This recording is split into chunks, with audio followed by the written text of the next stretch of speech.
dia a todos, meu nome é William Cleison Lopes de Souza, eu sou graduado em Ciências Biológicas pela Universidade Estadual de Alagoas, tá? Estou aqui como estudante de mestrado pelo programa de pós-graduação em produção vegetal, aqui da Universidade Federal dos Vales de Jequitinhonha e Mucuri, associado ao Laboratório de Fertilidade do Solo, sob a orientação do professor Nilson de Barros Silva. Eu trago hoje para vocês a apresentação do meu projeto de dissertação, né, intitulado Avaliação do crescimento de gramíneas tropicais em solo contaminado com manganês. Se trata de um projeto que está em execução, mas muitas das etapas já foram concluídas, a qual será abordado no cronograma. Então, para introduzir o tema, tá, como introdução, o manganês, ele se trata de um elemento pertencente ao grupo 7 da tabela periódica. O mesmo possui o símbolo Mn, tá? E ele é caracterizado como um metal pesado, onde corresponde a um grupo de elementos que possuem densidade atômica superior a 6 gramas por centímetro cúbico, onde o manganês detém, conforme aqui a tabela, 7,43 gramas por centímetro cúbico, e número atômico, isso é, o número de prótons que se tem no núcleo atômico, superior a 20, a qual o manganês ele tem 25. Então, o grupo de metais pesados engloba uma série de elementos, tá? Onde a gente pode citar o mercúrio, o chumbo, o cádmio, micronutrientes também como o cobre, o manganês, o zinco, níquel, até um não metal como arsênio. Então, esses três primeiros, eles são conhecidos como aqueles de maior facilidade em teor de toxicidade, a incapacidade de acometer alguém. O mercúrio mesmo, ele se trata de um metal pesadíssimo, enquanto que o manganês ele tem um número atômico de 25, ele possui 80, e sua densidade está na casa de 13 gramas por centímetro cúbico. Né? O chumbo é um metal pesado com uma alta capacidade de intoxicação. Né? Na verdade, o Brasil tem até um histórico de contaminação por chumbo, por exemplo, até mesmo nos anos 2000, as tintas que se pintavam as casas, elas tinham alto teor de chumbo e, consequentemente, as pessoas que estavam com grande contato, elas poderiam ser acometidas, elas eram acometidas por essa intoxicação. Tá? A gente pode citar outros metais também, como o próprio ferro, bário, cobalto e etc. Eles podem ser micronutrientes também, o cobre, o manganês, o zinco, o próprio ferro, e eles possuem algumas importâncias. No entanto, se referindo à relação dos metais pesados com o solo, isso é, aqueles que estão mais presentes no solo, a gente pode ressaltar três fatores importantes nessa influência, né, que é a quantidade e a disponibilidade. Pode-se citar a capacidade de tampão também. Então, a título de ilustração, a gente pode ver aqui um esquema onde a gente pode ver a dinâmica desses metais no ambiente de solo. Então, podemos ver aqui que a quantidade ela vai ser determinada pelo a forma de deposição desse metal pesado ao solo, onde podemos observar que pode ser fertilizantes, pesticidas, lodo de esgoto, até mesmo através da atmosfera, por essas deposições. E então, além disso, a quantidade vai ser influenciada pela textura do solo também, bem como a presença de outros metais. No caso da disponibilidade, ela vai estar associada à presença desses metais na solução do solo, né, onde a gente pode citar a relação dele com a biomassa e micro-organismos, no caso, a matéria orgânica, a absorção desses colóides, né, novamente a textura do solo, o teor de argila, de silt, a presença de SH, né, substâncias úmidas, e aí pode ocorrer perdas por volatização no solo ou até mesmo por lixiviação. Então, por estar na solução do solo, ele pode servir como suprimento radicular, ou seja, as plantas que vão estar tendo interação com esses metais, ela também vai entrar nessa relação entre metal pesado e ambiente, ou seja, através da absorção do sistema radicular, esse metal ele vai ser depositado na raiz, a qual pode passar para outras estruturas, como o caule, semente, as folhas, bem como ser armazenado também. E a partir daí também pode ocorrer perda por volatização, ou mesmo o processo natural de mineralização após a morte da planta, tá? Então, falando especificamente do manganês, aliás, só para listar aqui, tá, esses fatores que vão influenciar, então a gente tem o pH, tá certo? Que ele vai influenciar muito com esses elementos catiônicos no que diz respeito à absorção dos mesmos nas partículas, a matéria orgânica também na absorção, na presença de micro-organismos atuando na solubilização ou insolubilização desses metais, reações de oxirredução, tá certo? Como que esse metal vai estar disposto no solo, se é em teores trocáveis, se é insolubilizado, na textura, novamente, do solo, na umidade, temperatura, mineralogia, bem como a presença de outros metais. O manganês mesmo, por exemplo, ele é muito encontrado no solo associado ao ferro. Então, aqui na imagem a gente pode ver uma amostra botrioidal de uma pirolusita, tá? A pirolusita é um mineral que tem a maior importância econômica no que diz respeito ao manganês, uma vez que ela é de fácil acesso e é estável, tá? Então, se referindo ao manganês agora, sim, especificamente, a gente vai ver que a maior parte do uso dele, tá? A importância dele é econômica, mais especificamente na metalurgia, porque, ou seja, na confecção de ligas metálicas, por conta que no processo, né, de produção dessa liga metálica, de metais ferrosos, acontece que há uma quantidade indesejável de oxigênio e enxofre nessa liga. Então, com a aplicação de manganês, né, nessa liga metálica, o mesmo ele vai agir como um agente dessulfurante e redutor, o que vai eliminar essa quantidade indesejável desses elementos, conferindo à liga metálica maior resistência, rigidez, bem como durabilidade, né? Ele possui também uma outra gama de usos, tá? Na confecção de metais não ferrosos também, é utilizado para se fazer casco de navio, por exemplo, devido à alta resistência à água, né, salgada. Temos também vidros, né, a inserção ou remoção de cores, até fósforos, fios de eletricidade, uma vez que ele é um metal, então tem a característica de condução e também tem a possibilidade de conferir resistência, rigidez e durabilidade nesse fio também, tá? Bem como também o mesmo se destaca em usos não metalúrgicos, tá? Onde a gente pode citar fertilizantes, na imagem um cloreto de manganês, mas a gente vai encontrar também o permanganato de potássio, vai encontrar sulfeto de manganês, né? Em praguicidas em geral, no caso, como o da imagem, que é um fungicida, o mancozeb, tá? Que é utilizado em tomates, em batata, nas folhas das plantas, para eliminar fungos de potencial patológico. E também, né, em suplementos alimentares. Mas, William, como assim? Você falou de metal pesado, que é tóxico, não sei o quê. Como é que você vai dar isso para uma pessoa, cara? Então, na verdade, eu citei que o manganês para as plantas ele é um micronutriente, né? Então, a depender da quantidade, é aquela velha história materna. Tudo demais faz mal. Então, se ele está na quantidade desejável, tá? Tanto para as plantas, como também para animais superiores, o mesmo ele pode sim ser ingerido. No caso, o manganês ele é importantíssimo, tá? Para o metabolismo humano, portanto, também tem o emprego dele na constituição de suplementos alimentares, tá? Isso também engloba outros metais, né? Ferro, cobre, todos são importantes para a saúde humana. O cobalto também, no caso, para micro-organismos se destaca, então, ele é um metal essencial para esses seres, alguns grupos, né?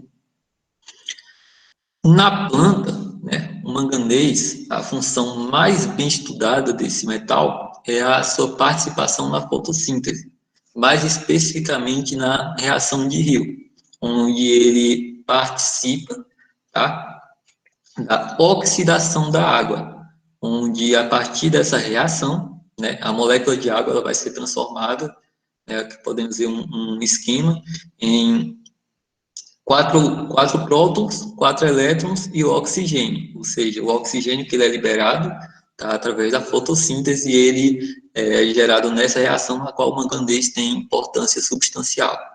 Então, essa reação ela ocorre especificamente no sistema de evolução de oxigênio, que se trata de um cluster, tá? É um cristal, onde a gente pode observar aqui na imagem, coloração roxeada, 4 íons de manganês em diferentes valências, bem como também um de cálcio ali em cima, dentre várias subunidades de aminoácidos, né? Mas como assim? Como é que acontece essa reação? Como é que o manganês, ele...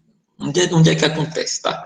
Se trata de um ciclo, né? Onde a gente pode observar aqui que tem na figura 1, o S0, que é o ponto inicial, S1, S2, S3, ponto intermediário, e o S4, a qual é o ponto final, né? Onde se trata de um ciclo de desprotonação da molécula de água, onde a partir da entrada de energia pela P680 vai se excitar o cátion radical da molécula de tirosina, a qual vai dar início ao processo de desprotonação dessa água, onde a cada fase desse ciclo percebe-se que há a liberação desses prótons, tá? Bem como de elétrons. E no final, a gente pode ver ali, ó, depois do S4, a liberação do O2, do oxigênio. Então, entra duas moléculas de água e sai o oxigênio. Então, para se ter uma noção melhor, né, da importância do manganês no fotossistema 2, na fotossíntese como um todo, né, passa um paralelo aqui com o resultado de um trabalho, onde se foi avaliado, tá, um nível de fotossíntese em unidades SPAD na omissão de diversos micronutrientes. Né, a gente pode ver boro, cobre, ferro, manganês, zinco, e se tratando do manganês, tá, um nível de fotossíntese ele só não foi menor do que o ferro, tá? Ou seja, com a omissão desse manganês, teve uma redução substancial da atividade fotossintética da planta. Né? Além da função dele na fotossíntese, a gente também pode destacar a sua função, que na verdade é comum entre micronutrientes, que é a ativação enzimática, tá? Onde, por exemplo, a gente pode citar, né, no ciclo de Krebs, a ativação de descarboxilases e desidrogenases.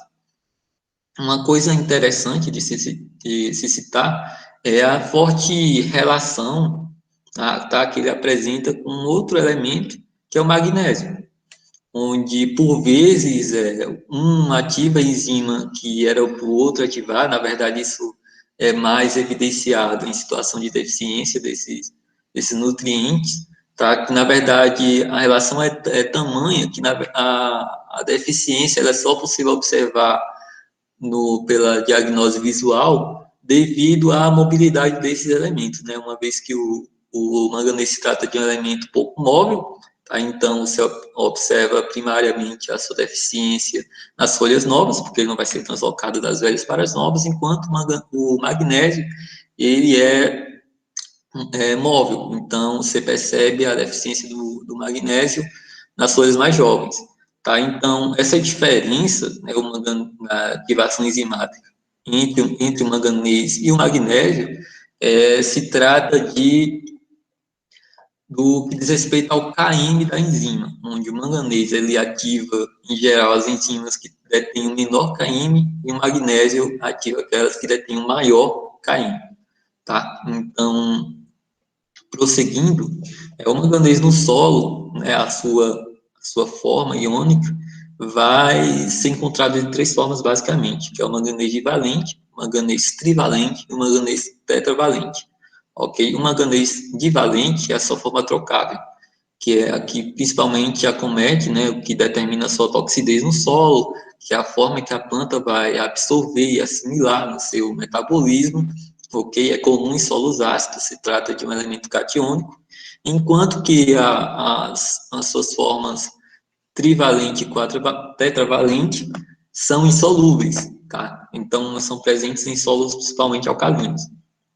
Se destaca também a presença da matéria orgânica na formação de quelatos insolúveis, tá? No caso, um detalhe interessante de se frisar, no que diz respeito à toxidez, é que solos alagados ou então em inverno, se nota constantemente toxidez desses metais, uma vez que, devido à baixa temperatura do inverno, ou então solo alagado, vai se ter menor atividade dessa microbiota. É como assim, no caso do solo alagado, por exemplo, né, devido à ocupação dos poros do solo pela água, a entrada de oxigênio ela vai ser menor do que o consumo, né, que o consumo efetuado pela microbiota, ou seja, com a ausência desse oxigênio, os micro-organismos heterotróficos eles vão fazer o processo de redução de óxidos presentes no solo. Então, o manganês tetravalente, o manganês trivalente, ou então o ferro trivalente também, eles serão reduzidos, tá? E a forma de valente, que constantemente é vista como um elemento intoxicante do solo. Ou seja, o manganês tetravalente e o trivalente vai ser reduzido a manganês divalente. Né? Posteriormente, ele pode ser lixiviado, ou dependendo das posteriores condições do solo, ele pode ser oxidado novamente. No entanto, em seu teor trocável, ele se configura como elemento intoxicante do solo em questão. Né? Aqui na imagem a gente pode ver uma folha, a qual ela demonstra sintomas de toxidez por manganês, que se configura basicamente, tá, de pontos de necrose, que na verdade são pontos de concentração desse metal, a qual se formam essas manchas alaranjadas. Né? Então, uma coisa interessante de se citar é que o silício ele vai promover uma melhor distribuição desse metal ao longo da lâmina foliar. Então, uma planta que está com um silício em dia pode apresentar menos esses sintomas de toxidez. Tá? Então, falando especificamente da toxidez do manganês, né, na planta, seus altos teores, ele vai ser demonstrado, tá, através, basicamente, da limitação da produtividade por área. Porque, na verdade, identificar a toxidez de manganês isoladamente é muito difícil, tá? Uma vez que esse metal ele tem forte interação com outros nutrientes. Então, a gente pode ver aqui em diversas culturas, né, pimenta, alfafa, forrageiras leguminosas, que devido à sua característica de competir, de se ter uma inibição competitiva com outros nutrientes, se tem uma diminuição dos teores dos mesmos na planta e, por conseguinte, se limita a produtividade por área. Tá? É importante ressaltar aqui, por exemplo, no último fator, que se aumenta os teores de zinco e de cobre, devido justamente àquela interação que se tem com outros metais que eu citei no início da apresentação. Essa limitação por área a gente pode observar através de sintomas foliares, por exemplo, falei anteriormente dos pontos necróticos, tá? Ou mesmo, né, e mais eficaz, a análise química, onde através da extração e da leitura a gente vai poder ver que se a folha está com toxidez, ela vai estar com teores inadequados desse metal. A fim de ilustração novamente, aqui a gente pode observar uma tabela a qual ela dispõe dos teores de manganês que são considerados adequados para algumas culturas, onde eu destaco aqui a soja, né? E faço um paralelo com o resultado de outro artigo, a qual podemos ver que foi avaliada a matéria seca, tá? Em diversos tratamentos, com uso em calagem, e independente do tratamento, se teve uma diminuição progressiva do nível de matéria seca dessa cultura, no caso da soja. Ou seja, observamos aqui na tabela que os teores adequados de manganês no solo, a qual elas vão estar tendo contato, é de 20 a 100 miligramas por quilo, né? E aqui na tabela, conforme a dose se aproxima desse teor limite, né, a produção, independente do tratamento, ela vai decair.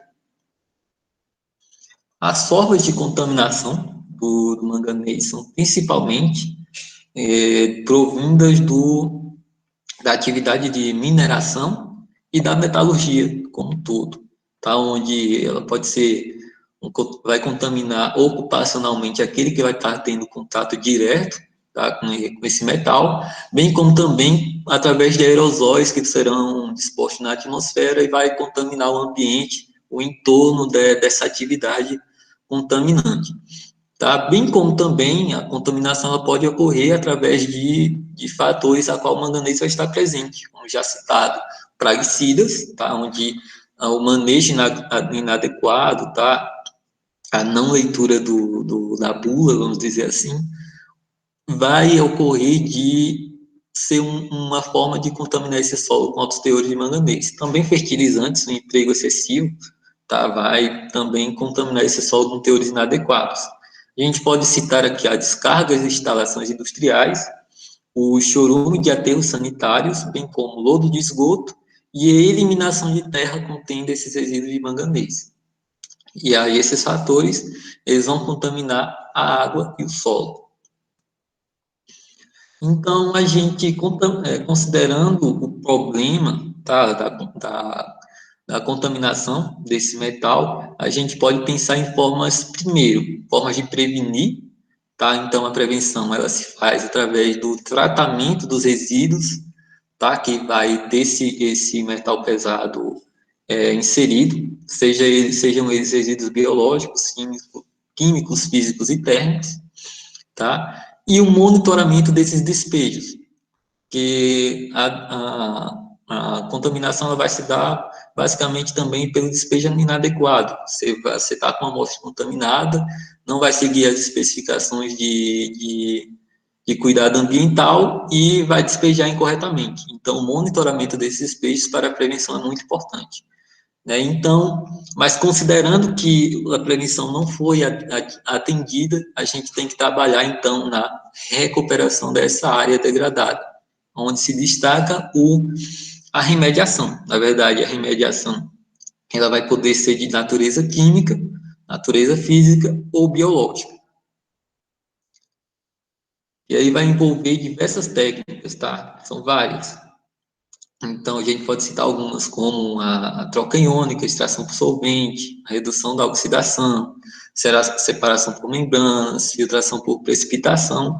No entanto, essas técnicas, elas envolvem um alto teor monetário, tá? Então, nesse aspecto, se destaca também a biorremediação, onde se trata de uma técnica utilizando da vida, tá? De plantas, onde a gente pode citar a fitorremediação, como fator recuperante desse solo contaminado através de alguns processos.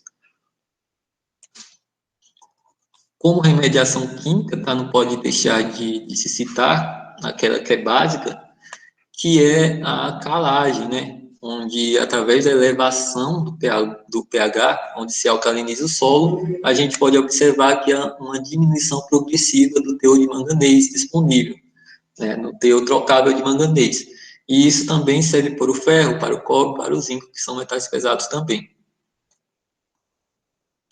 Então, como já citado, a fitorremediação, ela se destaca como uma técnica de fácil de custo-benefício, vamos falar assim, uma vez que comparado com as outras, ela tem um custo menor, onde a gente vai utilizar de espécies vegetais que possuem características de tolerância ou volatilização, degradação, extração desses metais pesados, seja associado a micro-organismos que estejam presentes em sua rizosfera, tá? Então, a gente pode citar a fitoextração, que é a acumulação desse metal, onde a gente destaca essa técnica para o manganês, que é a acumulação desse metal na parte aérea da planta, tá? Em sua biomassa, a qual esse metal não é degradado. Então, o destino que a planta vai ter vai depender dos teores que tem nela. Então, ela pode ser utilizada para alguma finalidade ou descartada com base nos parâmetros de segurança de contaminação de metal. Mas também tem a fitodegradação, que vai se degradar essa molécula de metal pesado, né? A fitovolatização, a qual o metal vai ser volatizado. Aqui uma figura, tá? Uma imagem aqui de um experimento, a qual se utilizou de uma planta comumente chamada de rabo de bugio, tá? Ericultrata, submetida a diferentes doses de manganês, doses crescentes, a qual, a partir de 40 miligramas por decímetro cúbico, se acrescentou 20 miligramas desse metal, tá? O número B ali passou despercebido, mas era uma dose de 60 miligramas por decímetro cúbico, onde conforme se cresce, tá, essa dosagem, ainda assim a planta conseguiu apresentar uma alta taxa de crescimento, alta taxa na parte aérea, tanto no seu sistema radicular. Então, a escolha da espécie para realizar essa técnica, ela deve seguir alguns parâmetros, onde a gente pode citar, onde ela deve ser tolerante a esses metais pesados em seus altos níveis, acumular grandes quantidades na parte aérea, ter uma alta taxa de crescimento, bem como produzir muita biomassa e, por fim, ter um sistema radicular abundante. Tá? E esses fatores a gente pode observar em um grupo de plantas que são as gramíneas tropicais, onde a gente pode destacar o gênero Urochloa, tá? Que ela tem característica de ser mais rústica, tem maior tolerância a solos ácidos, bem como ter um fácil manejo e ter um menor custo de produção. Bem como o Megatissus, onde a gente observa que ele tem uma maior exigência da fertilidade do solo, mas ele possui alta produtividade e um alto valor nutricional, tá? Mas também tem um alto custo de produção. Então, considerando o problema que esses metais, né, que o manganês, ele pode oferecer o sistema agrário, ao ecossistema como um todo, se faz a necessidade da utilização de técnicas para remediar, né, esse problema, onde se destaca a fitorremediação e, com base nisso, né, a gente tem o objetivo de avaliar o potencial de 5 gramíneas tropicais na recuperação das áreas contaminadas com manganês, tá? Com objetivo geral. Os objetivos específicos, a gente vai avaliar, né, no caso do projeto, como objetivo específico, tem como avaliar a tolerância, a absorção, a distribuição e o acúmulo desse manganês nas 5 gramíneas tropicais, né, que estarão no solo contaminado, a recomendação de gramíneas tropicais para a recuperação de solos contaminados com manganês, bem como avaliar a disponibilidade de manganês pelos métodos de extração com o MERIC-1, DTPA, os métodos da USEPA 3051 e 3052, né, em amostras de solo. A hipótese, basicamente, as gramíneas avaliadas, elas terão alta taxa de crescimento em solo com condição de contaminação por manganês. Indo para a metodologia, tá, o experimento, como já mencionado, parte da parte prática dele já foi efetuada, então a gente pode falar que o mesmo foi realizado na casa de vegetação, tá, aqui no campus da UFVJM, Diamantina, onde o solo foi um latossolo vermelho amarelo distrófico, tá, coletado em condições de cerrado nativo, na profundidade de 20 a 40 centímetros, ou seja, na camada superficial do solo. O mesmo ele foi secado ao ar e posteriormente passado a uma peneira de 5 milímetros. Uma porção desse solo ele foi novamente passado em uma peneira de 2 milímetros, constituindo TFSA, né, terra fina seca ao ar, para a posterior análise química desse solo, a qual a gente pode observar na tabela 1. As gramíneas tropicais escolhidas foram 3 do gênero Urochloa, tá? A Urochloa decumbens cultivar basilisque, né? a Urochloa cultivar Marandu, a Urochloa cultivar Charaés, tá? E duas do gênero Megatissus, onde a gente pode chamar Maxus cultivar Aruana e a cultivar Tanzânia. Então, para a execução desse experimento, ele foi realizado em GIC com esquema fatorial de 5 por 4, tá? Onde foi utilizado essas 5 gramíneas tropicais, há pouco evidenciadas, e 4 doses de manganês, com base nas orientações da CETESB de 2005, onde se fez a dose zero, tá? A de 50, 150 e 450 miligramas por decímetro cúbico, tá? Com 4 repetições. O metal pesado ele foi inoculado após a calagem e a adubação de plantio, onde foi incubado por 15 dias. E aí esse plantio ele se fez através da semeadura direta em vasos contendo 3 quilos de solo, tá? E a umidade ela foi mantida em torno de 60% do volume total de poros. A adubação se fez, no caso, a adubação de cobertura, ela se fez no primeiro período de crescimento e nos 2 últimos períodos de crescimento, onde no primeiro se fez 4 adubações de 50 miligramas por quilo de ureia a cada 7 dias. E nos 2 últimos períodos de crescimento foram 5 adubações de cobertura, tá, de ureia, sendo 60 miligramas por quilo de solo a cada 5 dias.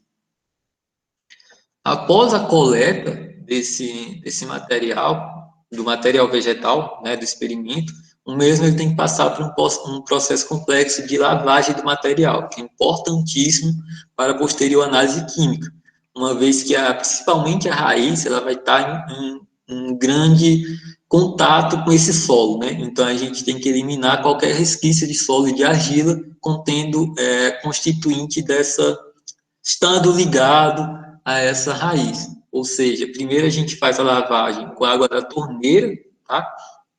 Posteriormente, a gente lava com detergente diluído, ok? Na proporção de 25% de detergente, 75% de água, né? Posteriormente, lavagem com água destilada, depois o ácido clorídrico a 0,1 mol por litro, uma vez que deve se neutralizar o detergente a pouco utilizado, porque ele também pode contaminar a amostra, e por fim, a água deionizada para lavagem com o material vegetal.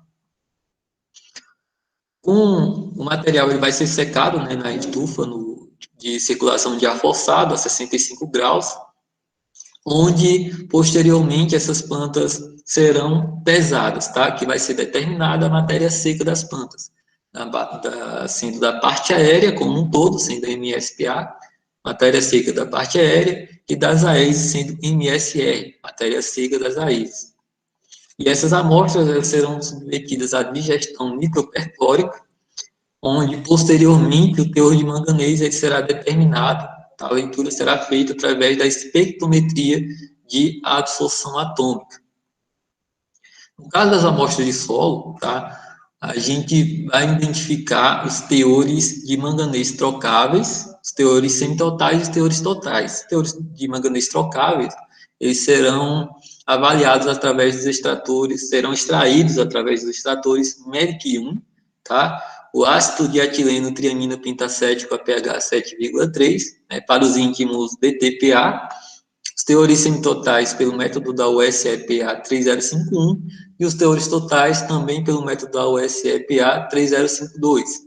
Já a análise estatística vai se tratar de uma análise de variância, onde o estudo de regressão para as doses de manganês e o teste de medidas para as gramíneas tropicais, né, o TUC a 5%. Com resultados esperados, a gente espera obter um crescimento adequado dessas gramíneas em solo contaminado por manganês, para que a gente, com isso, né, a gente possa recomendar o uso dessas espécies avaliadas na fitorremediação dessas áreas contaminadas por esse metal, no caso pelo manganês. No cronograma de atividades, a gente tem primariamente o que se constitui do meu tempo previsto aqui no mestrado, tá? do período de 2020.2 até 2022.1, onde é distribuída ao longo desse tempo a participação em disciplinas, a execução do projeto, a revisão de literatura e escrita, bem como, por fim, previsto para mais ou menos março de 2022, a defesa da dissertação. Já o cronograma experimental, dessa vez especificamente do experimento, tá? Parte desse experimento, como já mencionado, ele já foi efetuado em 2014, entre os meses de maio e dezembro, onde preparo do solo, análise química, a incubação do calcário, dentre as outras, as próximas etapas, até a avaliação do experimento foi feito nesse ano.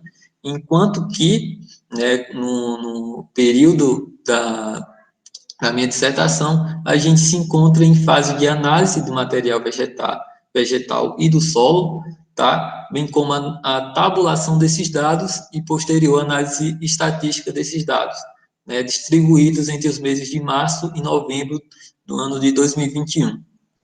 O cronograma financeiro, né, ele se constitui de 3 linhas, onde a gente cita material de consumo, avaliado um valor total de R$1.000, né, a análise química do solo, avaliado em um total de R$600, e a análise química do material vegetal, onde se totaliza R$3.600, onde no total, tá, desses três, a gente pode, vai ter o valor de R$5.200.